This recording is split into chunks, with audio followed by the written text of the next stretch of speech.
I suggest you for this time that we this thing about food, it's a kind of option for us, but let's discover or draw really our common things, common ground that would be like maybe give us another options. Yeah, yeah. And I think about the common ground we were talking about, suppose I feel um we don't have to be more specific about it. We can just find something we both interested, like more general. I think next week we could do like make it more specific. We just see what else is a possibility of that. My experience was I used to be a journalist in China. Um, I was I was started with that, and I was doing research about this mining accident.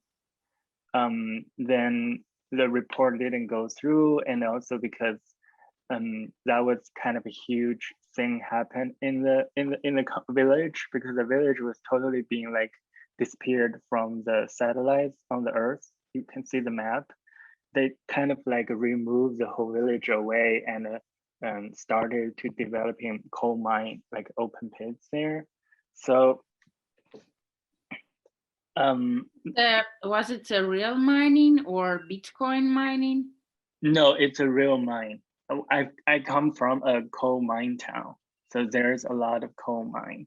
That kind of experience makes me feel like when I was working with art object, I want to be a little bit more smart in a way. I can hide in these issues under it, under certain surface to talk about it, and then people can pick it in certain way, not like directly talk about it, because you know, the censorship in China, I feel a lot of time they kind of trying to censor it, or like not let you publish, or not allow the show what's going on just because it was too direct.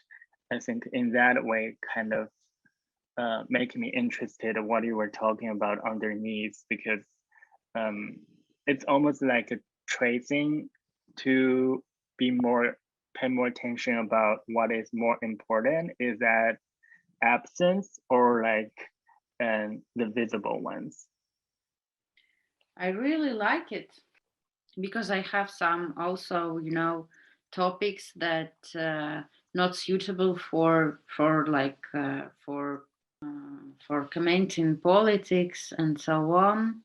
So these oil shale companies that we had in Estonia, in the northeast part of Estonia, where I was lived for 15 years, um, they will close them, not like reconstruct them to make some more filters that it could Just be more. permanently closed. Yes, and you could imagine that the whole region will suffer because people will lose their jobs.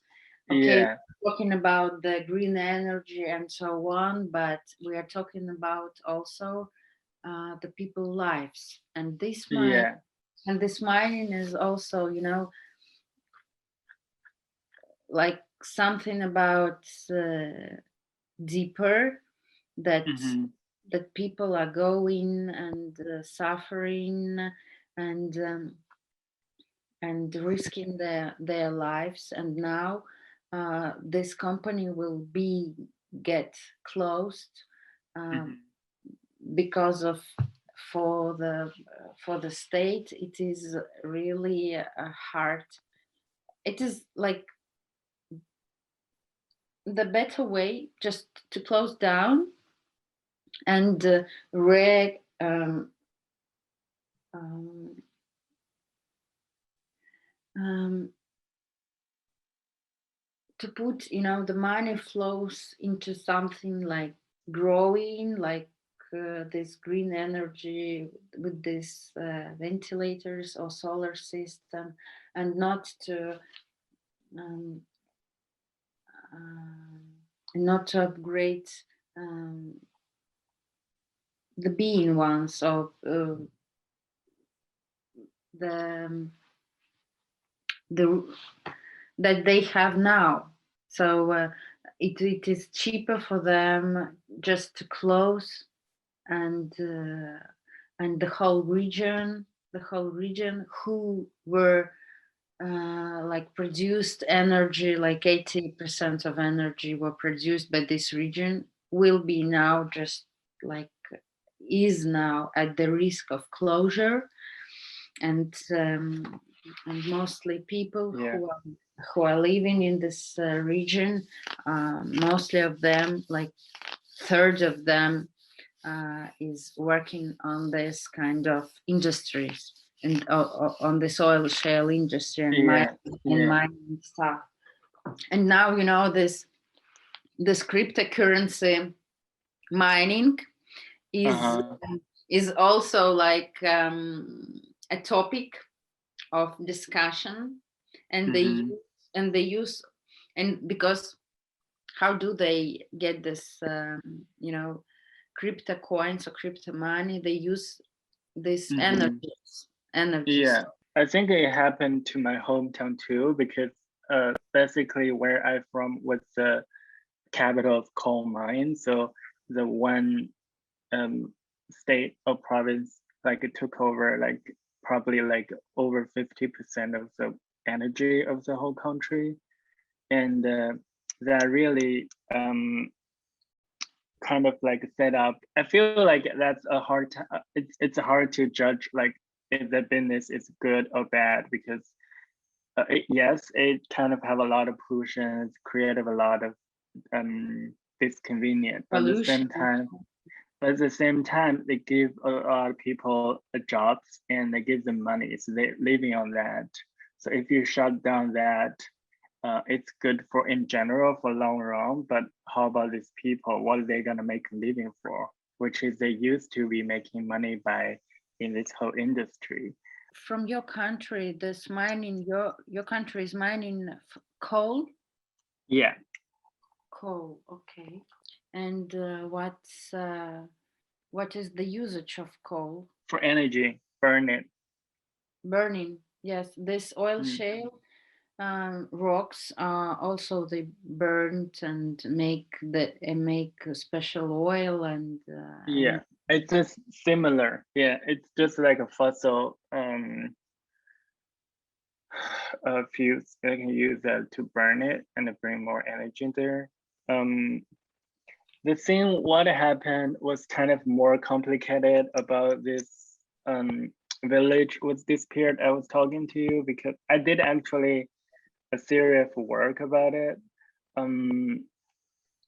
Basically it's there, the little village had open pits, so it means like under the village there will be have a coal mine worth a lot of money.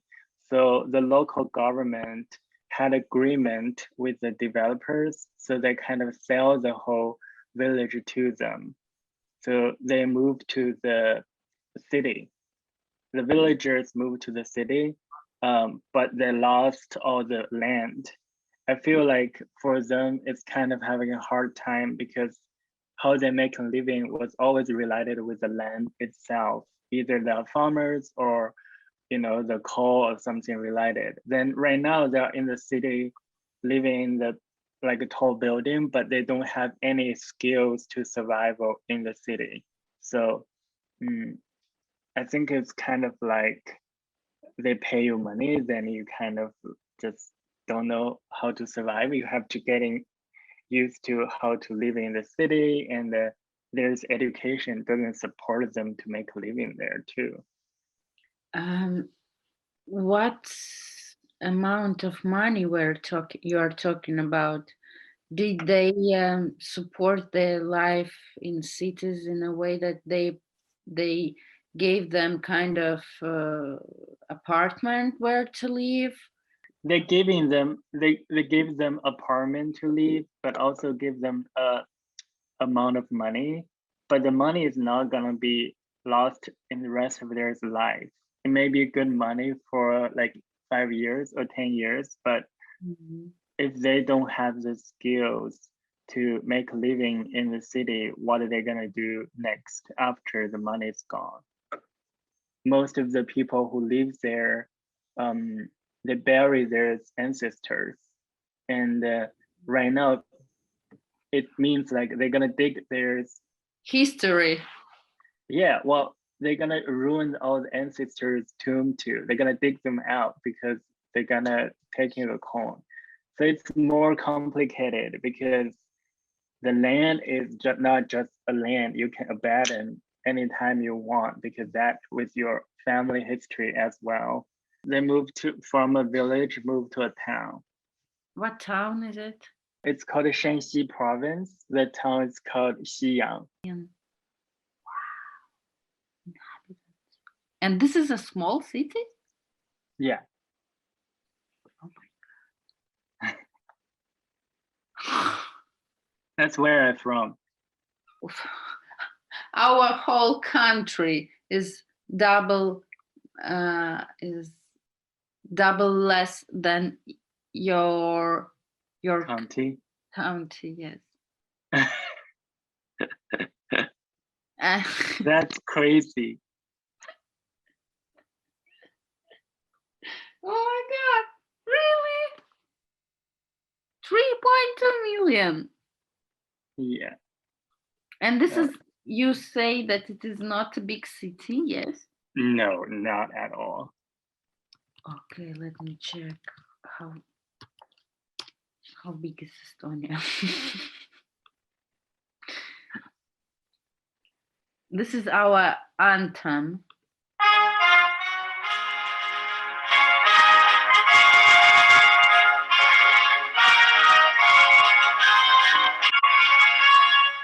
China has in total have 1.3, well, almost 1.4 billion. Do I need to learn Chinese? Or do my child need to learn Chinese? Yeah, it's crazy. A tiny piece. And that's kind of nice. I feel like I always wanted to live someplace have less people. Okay, I was living in this kind of big city. Yeah. And I don't feel a space.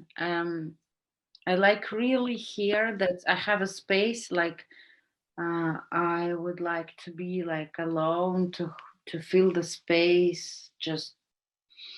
I just want to see anyone. I just be on my own, and I know that I have a space here. When I lived in this 5.5 million city, I hate people. Yeah. But when you're in the streets, you're always in the queue. Is it okay? I just like kind of interested to know what's going on. I'm very interested with the oil shale. I never heard about it. I mean, apparently I was checking on the Wikipedia, which is also have a big storage in China as well. It's in Estonia and China. You will tell me about this next time. And Yeah.